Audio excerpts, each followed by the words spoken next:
ይህ ፓርክ ጋንግ ስለተባለ ዝነኛና በስኬት ማማ ላይ ስለነበረ አንድ ተዋናይ የሚተርክ ታሪክ ነው። በዚህ ጊዜ ፓርክ ጋንግ በሙያው ከፍተኛ ደረጃ ላይ ደርሶ ስለነበረ እናቱ በዓለም ላይ የምትፈልገውን ነገር በማንኛውም ቦታ መግዛት ትችል ነበር። ሀብትና ስኬት በአንድ ላይ በማግኘቱ በንብረቱ የሚመካ ሰው ሆነ። ካንግ በጣም ውድ በሆነ የቅንጦት አፓርታማ ውስጥ ይኖራል። በሚሄድበት ቦታ ሁሉ ጆኑ የተባለ ስራ አስኪያጁ ሁልጊዜ አብሮት ይጓዛል። በዚያን ጊዜ ጆኑ ተዋናይ ነበር። ነገር ግን ጥሩ ሚና ማግኘት ስላልቻለ በመጨረሻም ትወናውን ለማቆም ወሰነ። ከዚያም ኑሮን ለመምራት የካንግ ስራ አስኪያጅ ሆነ። እሱ የካንግ የግል ጉዳዮችንና የስራ ፕሮግራሞችን የማስተናገድ ኃላፊነት ነበረበት። አንድ ቀን ካንግ የፊልም ሰሪዎች በተገኙበት ስነ ስርዓት ላይ ተገኝቶ የአመቱ ምርጥ ወንድ ተዋናይ ሽልማትን ተሰጠው። ካንግ መድረክ ላይ ወጥቶ ባደረገው ንግግር ህይወቱን ከሩቅ ገጠር አካባቢ ምንም ሳይኖረው እንደጀመረ እያወቀ አሁን ላይ በዚህ ደረጃ ላይ መድረስ ይቻላል ብሎ ፈጽሞ እንዳልጠበቀ ተናገረ። በሌላ ስፍራ ሲሆን የተባለች ሴት ፓርክ ካንግ ሽልማቱን ሲቀበል በቴሌቪዥን ትመለከት ነበር። ሲዮን ካንግ ደሃ በነበረበት ጊዜ የነበረችው የቀድሞ ፍቅረኛው ነች። በሲኦል የጥበብ ኤግዚቢሽኗን ለመክፈት ገና ከኒውዮርክ መመለሷ ነበር። በዚያኑ ዕለት በገና ዋዜማ ታህሳስ 24 ምሽት ጆንዩን ከቤተሰቦቹ ጋር ጊዜ ለማሳለፍ ወደ ቤት ሊሄድ ሲል ካንግ ታዋቂ ተዋናይ ከመሆኑ በፊት በብዛት ይጠጣበት ወደ ነበረው ባር አብሮት እንዲሄድና አብሮት እንዲቆይ ጠየቀው። እዛም ሆኖ ያለፈውን ትዝታቸውን እያስታወሱ ተጨዋወቱ። ጆንዩንና ካንግ ድሮ ለተዋናይነት ሚና አብረው ተፈትነው እስከ መጨረሻው ዙር ደርሰው ነበር። ባልተጠበቀ ሁኔታ ግን የእድል አማልክት ለካንግ አደላች። እሱ ኦዲሽኑን አሸንፎ ታዋቂ ተዋናይ ለመሆን ሲበቃ፣ ጆንዩን ግን ትወናውን አቁሞ የካንግ ስራ አስኪያጅ ሆነ። ጆንዩ በወቅቱ ካንግ ባያልፍ ኖሮ ምናልባት እሱ ራሱ ከሲዮን ጋር ትዳር መስርቶ ደስተኛ ቤተሰብ ሊኖረው ይችል እንደነበር አስታወሰ። ይህንን ሲሰማ ካንግ ከ10 ዓመታት በፊት በዚህ ባር ውስጥ ሲዮንን እንዴት ጥሏት እንደሄደና እንደተለያዩ አስታወሰ።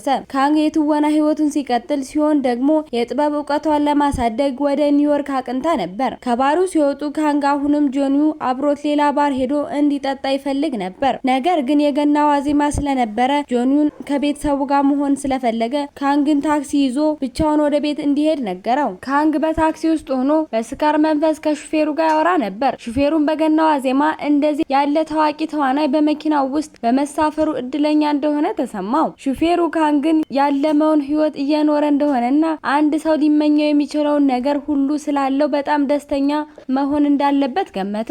ካንግ ግን ሹፌሩ የሱን ስሜት እንደማያውቅ መለሰለት። ሹፌሩን በበኩሉ ሀብታምና ታዋቂ መሆን በዚህ ምድር ላይ ለደስታና ለአእምሮ እርካታ ዋስትና ሊሆን እንደማይችል መለሰለት።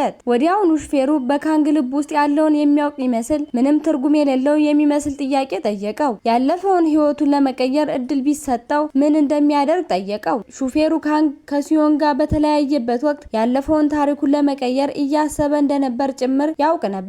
ይህንን ሀሳቡንም ወደ እውነት ለመቀየር ሊረዳው እንደሚችል ነገረው። በማግስቱ ጠዋት ካንግ በአንድ ተራ ቤት የእንጨት ወለል ላይ ከእንቅልፉ ነቃ። በማያውቀው ቦታ ራሱን በማግኘቱና ሁለት ልጆች ፊት ለፊት ቆመው አባዬ እያሉ ሲጠሩት በማየቱ ፈጽሞ ግራ ተጋባ። ይባስ ብሎ ደግሞ በህይወቱ ውስጥ ለረጅም ጊዜ አቷት የነበረችው የልቡ ፍቅር ሲሆን ሚስቱ ሆና በማየቱ ይበልጥ ደነገጠ።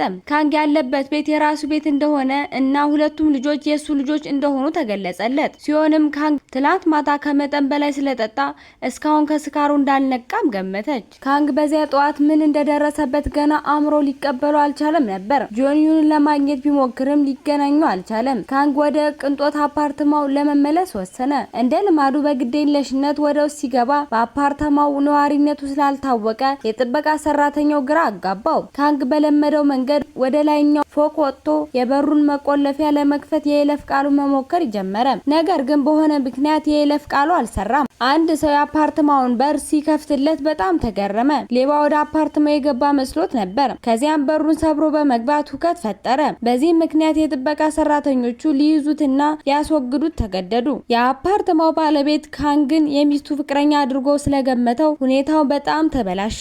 ካንግ ማንም ባያውቀውም እንኳን እሱ ታዋቂ ተዋናይ እንደሆነ ለማስረዳትም ሞከረ። ብዙም ሳይቆይ ካንግ ራሱን ፖሊስ ጣቢያ ውስጥ አገኘው። እሱም በጣም ተናዶና ግራ ተጋብቶም ነበር። ፖሊሱ በመዝገቡ ላይ እንደተጻፈው አፓርታማው የእሱ እንዳልሆነ አስረዳው። ካንግ በአንድ ምሽት ብቻ ያገኘውን ነገር ሁሉ በማጣቱ ደንግጦ ቀረ። ሲሆን ልታወጣው ስትመጣ ካንግ ይበልጥ አፈረ። ሲሆን የሱ ሚስት እንደሆነ ብትናገርም ካንግ ግን እሷ ሚስቱ እንዳልሆነች ተናገረ። በእርግጥም ሲሆን በጣም ተናደደች። ካንግ ፍቺ እየጠየቀ እንደሆነ አሰበች። ፖሊሱ ግን እሷን ለማረጋጋት እየሞከረ ካንግ ራሱ ተዋናይ እንደሆነ አድርጎ ስለሚያስብ በሐሳቡ ትንሽ የተደናገጠ እንደሚመስል ነገራት። ከዚያም ሁለቱም አብረው ወደ ቤት ሄዱ። ካንግ አሁንም ቢሆን ሲሆንን ማግባቱ እውነት ይሁን አይሁን ራሱን ይጠይቅ ነበር። በትዳራቸው ላይ ባሏ ደጋግሞ በሚጠይቃት ጥያቄ እየተበሳጨች ሲሆን ካንግ ስካሩ እንዲነቃ በድጋሚ በጥፊ መታችው። በዚህ ቅጽበት ካንግ አንድ ታክሲ ሲያልፍ አየ። በዚያ ምሽት ከጆን ዩ ጋር ጠጥቶ ከመጣ በኋላ የሆነውን ነገር አስታወሰ። ታክሲ ይዞ ከሹፌር ጋር አውርቶ እንደነበርና ከዚያ በኋላ እዚህ ቦታ ላይ እንደተገኘ ተረዳ። ቤት ሲደርሱ ሲሆን የማይረባ ነገር ስለሚያወራ እንደገና ገጸጸችው። ካንግ በመቀጠል ሮሂ ከተባለችው ልጁ ጋር ተዋወቀ። እሱም ትዝታው እንዳጣና ከነሱ ጋር የነበረውን ህይወቱን ማስታወስ እንደማይችል ነገራት። በዚያ ጊዜ ሲሆን ከስዕል ትምህርቷ በኋላ ጓደኞቿን ለማየት እንደምትሄድ ገልጻ ካንግ ልጆቹን እንዲጠብቅ ነገረችው። በእርግጥ ካንግ ይህንን አልፈለገም። እናም ሲሆንን በምትኩ ሞግዚት እንድትቀጥር ነገራት። ይህንን የሰማችው ሱንግ ካንግ እስካሁን ከስካሩ እንዳልነቃ አሰበች። ከዚህ በኋላ የቤቱ ክራይ ገና አልተከፈለም ነበር። ስለዚህ ሲሆን ካንግ መጠጣቱ እንዲያቆምና የቤት ውስጥ ሂሳቦቹን ለመክፈል እንዲረዳት ነገረችው። ካንግ አሁንም ቢሆን ስለ ትላንቱ የታክሲ ሹፌር መልስ መፈለግ ይጀምር ነበር። ስለዚህ ካንግ መልሱን ለማግኘት ልጆቹን ይዞ ወጣ። ከዚያም በገናዋ ዜማ ስለተሳፈረበት ታክሲ ለመጠየቅ ወደ ታክሲ ኩባንያው ሄደ። ነገር ግን በሚያሳዝን ሁኔታ እዛ ያለው ሰራተኛ ከተናገረ በኋላ እነሱ ካንግ የታክሲው መለያ ባህሪ ቢነግራቸውም እዚያ ያሉ ሰራተኞች ያንን መለያ ባህሪ የሚመስል ምንም አይነት ታክሲ እንደሌለ ነገሩት። ካንግ ስለ አዲሱ ህይወቱ መረጃ ለማግኘት መንታ ልጆቹን አንዳንድ ነገሮችን ጠየቃቸው። ሮሂ ካንግ ተዋናይ ቢሆንም እንኳ ታዋቂ እንዳልሆነ ነገረችው። በመቀጠልም ሮጃ ካንግ በቴሌቪዥን ፕሮግራም ላይ በታየበት ወቅት ያሳየው ነበር። ካንግ እዛ ላይ አንድ ትንሽ ሚና ብቻ ተጫውቶ ራሱ በማየቱ ተገረመ። በምሽቱ ክፍለ ጊዜ ሲሆን ካንግ ጠዋት ላይ የሌላ ሰው አፓርተማ ሰብሮ ስለመግባት ምን እንደተፈጠረ እንዲነግራት ጠየቀችው። ካንግ ትናንት ማታ ያንን እንግዳ ታክሲ ከተሳፈረ በኋላ በእውነቱ የመጣው ከሌላ ዓለም እንደሆነ አስረዳት። አሁንም ከሲሆን ጋር ያለውን ህይወት እሱ የመረጠው ህይወት እንዳልሆነና የታክሲው ሹፌር ይህንን ህይወት ስለሰጠው አሁን እዚህ ደረጃ ላይ ሊገኝ እንደቻለ ነገራት። ሲሆን ካንግ የተናገረው ነገር የማይረባ ከንቱ ወሬ እንደሆነ በግል አሰበች። ካንግ ሊተኛ ሲል በእውነተኛ ዓለም ውስጥ በሱና በሷ መካከል ከደረሰው ነገር በኋላ አብሮ የመተኛት ነገር ፈጽሞ ምኞት አልሰጠውም። ሁልጊዜም ለብቻው ተኝቶ ከኖረ በኋላ አሁን ግን ድሮ ይወደው ከነበረው ሰው ጋር አብሮ ለመተኛት በቃ። ፈጽሞ ይኖረኛል ብሎ ካላሰበው አዲሱ ቤተሰቡ ጋር ያለው ህይወት በመጨረሻም ተጀመረ። አብሮ መተኛት፣ አብሮ መብላት፣ ከመንታ ልጆቹ ጋር መላመድ እንዲሁም ቤት ውስጥ የአባትና የባል ሚና መጫወት ነበረበት። ካንግ የመንታ ልጆች ጋር ምንም አይነት የስሜት ትስስር አልነበረውም። አሁንም ቢሆን ከአዲሱ ህይወቱ ጋር መላመድ አልቻለም። ይህ ህይወት ለሱ ተደጋጋሚና ሰልችቶት የነበረ አሰልቺ ህይወት ሆነበት። አንድ ምሽት ሲሆን ለካንግ ከሚስቲክ ቲቪ ጋር የፊልም ቀረጻ ፕሮግራም እንዳለው አስታወሰችው። ሚስቲክ ቲቪ ዝቅተኛ እይታና መጥፎ ፊልሞች ያሉበት የቴሌቪዥን ጣቢያ ነበር። እሱ በጥሩ ሁኔታ ቢሰራም ቤተሰቡን ቢያኮራም እሱ ግን አሁንም ጣቢያው የማይረባ እንደሆነ ያስብ ነበር። በዚያ ጊዜ ጓደኛው ደውላ አዲሱን የቲያትር ትዕይንቷን ለማስተዋወቅ እንዲረዳት ጠየቀችው። ካንግ በዚህ ህይወቱ በቴሌቪዥን ከመታየት በተጨማሪ በቲያትር ትዕይንቶች ጭምር ገንዘብ እያገኝ እንደነበር አወቀ። በመጨረሻም ሲገናኙ ካንግ ለምን ጆን ዩንን ማግኘት እንዳልቻለ ጠየቃት። እሷም ጆን ዩ በአሁን ጊዜ አዲሱን ፊልሙ ለማስተዋወቅ እጅግ በጣም ተጠምዶ እንደሆነ ነገረችው። ነገሩ ከተረጋገጠ በኋላ በእሱ እውነተኛ ዓለም ውስጥ ስራ አስኪያጁ የነበረው ጆዩ በዚህ ዓለም ውስጥ ግን ታዋቂ ተዋናይ ሆኖ ተገኘ። ካንግ የእሱና የጆን ዩ የስራ ህይወት እንደተቀያየረ ገና አሁን ተረዳ። አንድ ቀን ካንግ ጆን ዩን ወደሚሰራበት የኤጀንሲ ቢሮ በኃይል ሰብሮ በመግባት ለመሄድ ሞከረ። እሱ ወደ ላይኛው ፎቅ በመውጣት በመጨረሻ አሁንም የሚያውቀው ጆን ዩ ለማግኘት ቻለ። ከዚያም ጆን ዩ ካንግ አብረው እንዲመገቡ ጋበዘው። ካንግ ከንግግራቸው እንደተረዳው ጆን ዩ ተዋናይ ሊሆን የቻለው ካንግ ሲሆንን ተከትሎ ወደ አውሮፕላን ማረፊያው ለመሄድ ሲል በመጨረሻው ኦዲሽን ወቅት ራሱን ስላገለለ ነበር። በዚህም ምክንያት ነው ጆን ዩ በዚህ ዓለም ውስጥ ተዋናይ ሆኖ ሊመጣ የቻለው። ከጆን ዩ ጋር ምሳ ከበላ በኋላ ካንግ ሲሆንን በኤግዚቢሽን ጋለሪዋ ላይ ለማግኘት ሄደ። ከጆን ዩ ንግግር በመነሳት ካንግ ሲሆንን ለመከተል ሲል ሆን ብሎ የኦዲሽን እድል እንዳመለጠው ተረዳ። ይህም የመጣበት ዓለም ካንግ የራሱ ስራ ለመቀጠል ሲል ከሲዮን ጋር ለመለያየት ከወሰነበት እውነታ ፈጽሞ የተለየ ነበር። ከዚህ ጊዜ ጀምሮ ለሲዮን ያለው አያያዝ ተቀየረ። ካንግ ከ10 ዓመት በፊት ሲዮን ወደ ኒውዮርክ ሄዳ ቢሆን ኖሮ ምን ሊፈጠር እንደሚችል ጠየቃት። ሲዮን ግን አሁንም ካንግና መንታ ልጆቿን ያላት ህይወት እንደምትመርጥ ተናገረች። በአጭሩ አንድ ምሽት ሲዮን እና ካንግ የቲያትር ትዕይንታቸውን አቀረቡ። በዚያ ምሽት ተገኝቶ የነበረው ጆን ዩ ግን ትዕይንቱን እየተመለከተ እንቅልፍ ስለመጣው ተኝቶ ነበር። ከዚህ በኋላ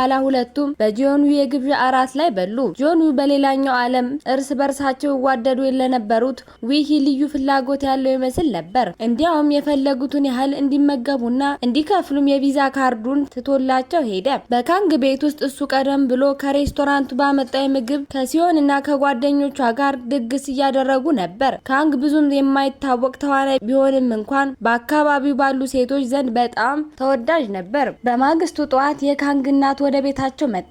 እሷ በዚህ ዓለም ውስጥ በሱ እውነተኛ ዓለም ውስጥ ከነበረችው እናቱ ፈጽሞ የተለየች ነበረች። እናቱ በተለይ ካንግ አሁን ካለው ስራው መልቀቁን ካወቀች በኋላ በጣም ነዝናዛ ሆነች። ካንግን እና የልጅ ልጆቿን ከጎበኘች በኋላ ካንግ ወደ መነሻ ተርሚናል ወሰዳት። እሷም ልጇ እንደ ጆን ዩ ጥሩ ሚና እንዲያገኝ ጸለየችለትና ጥቂት ገንዘብ ሰጠችው። ቤተሰቡ እንዲያስተናግድበት እንዲሁም ለአባቱ መቃብር አበቦች እንዲገዛ አዘዘችው። የእናትየው ጥያቄ ወዲያውኑ በካንግ ተፈጸመ። ነገር ግን እንደተለመደው ካንግ ወደ አባቱ መቃብር መሄድ አልፈለገም። ምክንያቱም ካንግ ስለ አባቱ መጥፎ ትዝታዎች ስለነበሩት ወደ አባቱ መቃብር መሄድ ፈጽሞ አልፈለገም ነበር። በሌላ ጊዜ ካንግ ለኦዲሽን ሄደ። ትወናው በእውነቱ ጥሩ ነበር። ነገር ግን ኦዲሽን ፈታኞቹ ካንግ የጆኑ የቅርብ ጓደኛ እንደሆነና ብዙ ጊዜ አብረው እንደሚገናኙ ስላወቁ በምትኩ ካንግ ጆን ዩንን በፊልማቸው ላይ እንዲጫወት እንዲያሳምነው ነገሩት። እሱም ከጆን ዩ ጋር ተገናኝቶ ስለ ጉዳዩ ነገረው። ጆን ይህንን በመስማቱ ተገረመ። ከዚህ በላይ እውነታው ግን ካንግ ለቤተሰቡ ገንዘብ ማግኘት እንዲችል ያንን ሚና እንዲያገኝ ስለፈለገ ጆን ዩ ሆን ብሎ በኦዲሽኑ ላይ አልተሳተፈም ነበር። ጆን ዩ ካንግ ደጋግሞ ኦዲሽን እየወሰደ ጊዜውን ማጥፋት እንደማይችል ተረድቶ ነበር። እንዲሁም ጆን ዩ ለሱ የሚሰራለት የሚያምነው ሰው ስለሚያስፈልገው ለካንግ የሱ ስራ አስኪያጅ እንዲሆን የስራ እድል አቀረበለት። ካንግ ግን ህይወቱ ሙሉ በሙሉ እንደተቀየረ ስለተሰማውና ባለው ነገር ተስፋ በመቁረጡ የቀረበለትን ጥያቄ በሆነ ምክንያት አልተቀበለውም። በማግስቱ ካንግ ሲዮንን ለማግኘት ተቸግሮ ነበር። በጋላሪዋ ውስጥም ከእንግዲህ ትምህርት እንደማትቀበል የሚገልጽ ማስታወቂያ አገኘ። ሌላ ችግር የመጣው በዚያኑ ዕለት ከሰዓት በኋላ እሱና መንታ ልጆቹ በጨዋታ ሜዳ ውስጥ እየተጫወቱ በነበረበት ወቅት ነበር። ሮሂ ተዋናኞቹ ብዙ ጊዜ ለአድናቂዎቻቸው ስለሚፈርሙት ፊርማ ስትጠይቀው ነበር። ካንግ እንዴት መፈረም እንዳለባት አሳያት። እሷም ፊርማውን ስታይ አንድ ቀን አባቷ እንደ ታዋቂ ተዋናዮች ለሌሎች ሰዎች ፎቶግራፍ መፈረም እንዲችል ጸለየች። በድንገት ግን ሮጃ ለብቻዋ እየተጫወተ እያለ አደጋ ደረሰበት። ወዲያውኑ ፍጥነት ሮጃን ወደ ሆስፒታል ወሰዷት። ብዙም ሳይቆይ ሲዮን መጣች። እሷም በአንድ የትናንሽ እቃ መደብር ውስጥ ሰራ እንደነበር ታወቀ። ሲዮን ይህንን ስለነገረችው ካንግ ቅር ተሰኘ። ይህ ሁኔታ እሱ እንደ ቤተሰብ ኃላፊነቱ አቅም እንደሌለውና አሳዛኝ አድርጎ እንዲታይ ስላደረገው ነበር። በመቀጠልም ካንግ የኤቲኤም ካርዱን ሲያየው ምንም ገንዘብ እንደሌለው ደረሰበት። ካንግ ባለፉት 10 ዓመታት ምንም ነገር ማድረግ ባለመቻሉ በዚህ ዓለም ባለው ማንነቱ ተስፋ ቆረጠ። ሌላ አማራጭ እንደሌለው ስላወቀም ከጆን ዩን የቀረበለትን የስራ አስኪያጅነት ጥያቄ ለመቀበል ተገደደ። ጆን ዩ በሱ እውነተኛ ዓለም ውስጥ ስራ አስኪያጁ በነበረበት ጊዜ ያለውን ልምድ በመጠቀም የዕለት ተዕለት የስራ ፕሮግራሞችን በማዘጋጀት በቀረጻ ቦታዎች ላይ ጆን ዩን በማገልገል እና ከፎቶ አንሺዎች ጭምር በመጠበቅ ስራውን ጀመረ። ካንግ ለፊልሞቹ ወይም ለማስታወቂያዎቹ የሚጠይቀው የክፍያ መጠን በተመለከተ ለጆን ዩ ምክር ለመስጠት ፈጽሞ አላመነታም ነበር።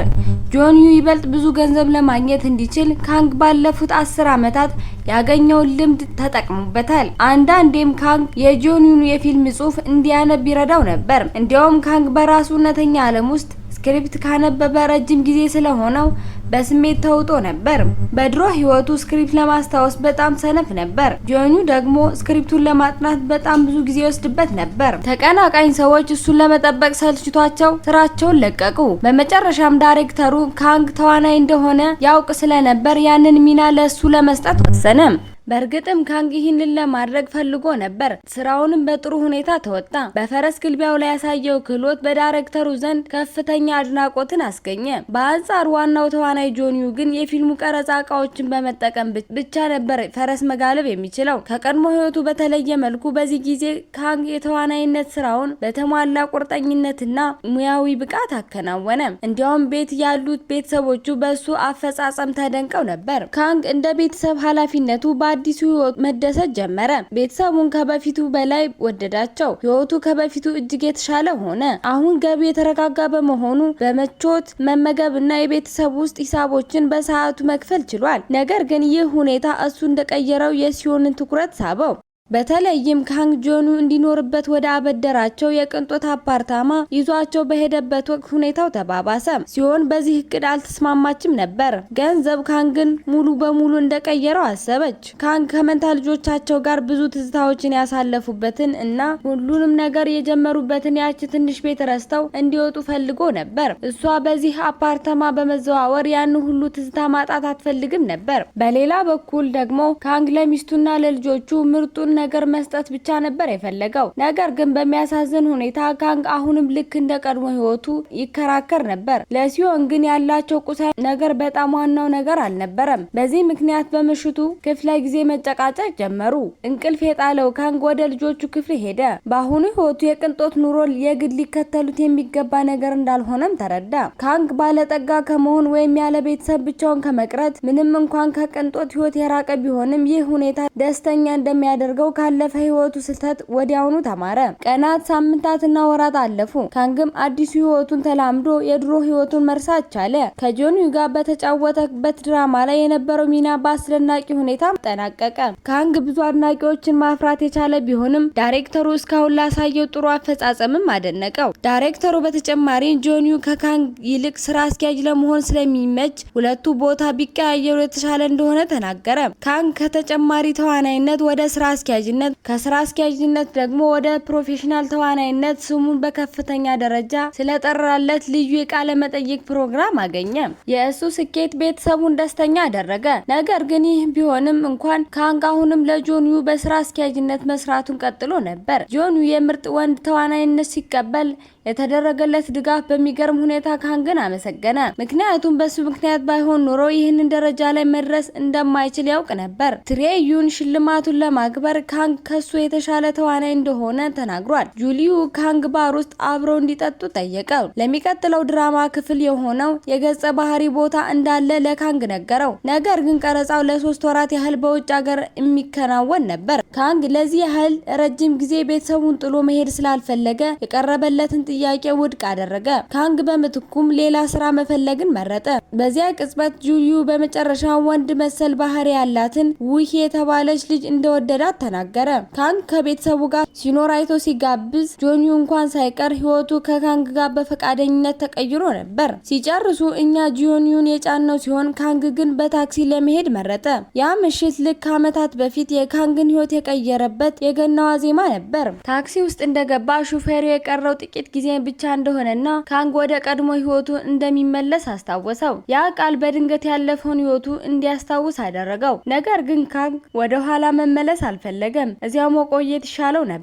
በሚያሳዝን ሁኔታ ግን አልቻለም። ጊዜው ሲደርስ ወደ እውነታው መመለስ ነበረበት። ሹፌሩ በየቦታው እየዞረ ህይወቱን እያደራጀበት በመሆኑ ካንግ ተቆጥቶት ነበር። በድንገት ግን መኪናው ቆመ። በዚያ ቅጽበት ነበር ካንግ ሹፌሩ በበሽታ የታመመው አባቱ መሆኑን ያወቀው። አባቱ በስራ ላይ ከመጠን በላይ ትኩረት አድርጎ ስለነበረ ከካንግ ጋር ጊዜ ባለማሳለፉ እንደሚቆጭ ነገረው። በእውነቱ ካንግ አባቱ እስከሚሞትበት ቀን ድረስ ከአባቱ ጋር ፈጽሞ ተነጋግሮ ስለማያውቅ ያ ቅጽበት በጣም ስሜታዊ ነበር። ካንግ ወዲያውኑ ወደ ቤቱ ተመልሶ ልጆቹን አቅፎ ማጊ ጋር አጣብቆ ሳማቸው። ንጹህ ፊታቸውንም እያየ እንዲተኙ አደረጋቸው። ምክንያቱም በሚቀጥለው ቀን ጠዋት ዳግመኛ ሊያገኛቸው እንደማይችል ያውቅ ነበር። ከዚያ በኋላ ሰሪያን ካንግ ገና ልጅ እያለ ከአባቱ ጋር የተነሳ ፎቶ አሳየው።